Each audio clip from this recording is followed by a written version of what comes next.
লাগু করলেন? এসআইআর লাগু হবে এটা নিয়ে কারো সন্দেহ ছিল না।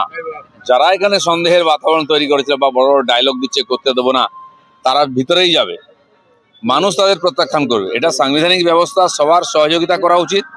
দেশের সম্মানের ব্যাপার যাতে এসআইআর হয় এবং যারা সত্যি সত্যি দেশের নাগরিক তারা যেন ভোটার হিসাবে এখানে সরকার চয়ন করতে পারে, সেই ব্যবস্থা করা উচিত। আমার মনে হয় না এটা নিয়ে খুব বিরাট কিছু উৎসব আনন্দ করা উচিত বা বিরোধিতা করা উচিত।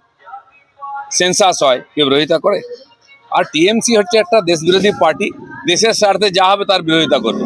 এরা জিএসটির বিরোধিতা করেছে, এখন জিএসটির লাভ নিচ্ছে ওরা। ডিমনিটাইজেশনের বিরোধিতা করেছে, সিম্পল ডিমনিটাইজেশন হয়ে গেছে। 370 ধারার বিরোধিতা করেছিল, আমরা ফাটিয়ে দিয়েছি। কাশ্মীরকে নিয়ে ওরা চেঁচামেচি করে কিছু করতে পারেনি। 3 তালাক গেছে, সব বিরোধিতা করেছে এরা, কিন্তু লাইনে এসে গেছে। লাইনে আসবে না হলে বাইরে যাবে। মমতা ব্যানার্জি এটাই করেছেন, প্রতি 6 মাসে 8 মাসে একবার অফিসারদের চেঞ্জ করে দেন। তারা কিছু কাজ করে না, আর কিছু কাজও হয় না, বুঝতে বুঝতে সময় চলে। উনি ভাবছেন এটাকে নিজের মতো করে নেবেন, সেটা সম্ভব নয়।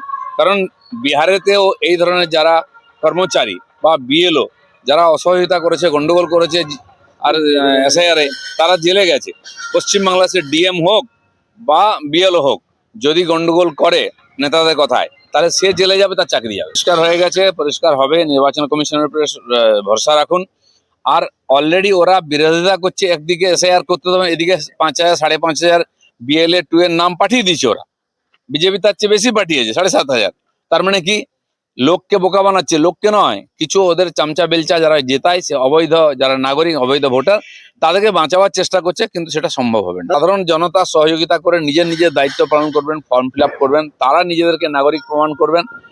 যারা অনাগরিক কিন্তু ঢুকে আছে, তাদেরকে সবাই মিলে আলাদা করবে। বালির বিরুদ্ধে, কয়লার বিরুদ্ধে বললে পাথরের বিরুদ্ধে খুন হয়ে যাওয়া সম্ভব না। সেই জন্য টিএমসির মধ্যে কেউ বলে না ভাগ নিয়ে নাও, পুলিশও কিছু বিরোধিতা করে না।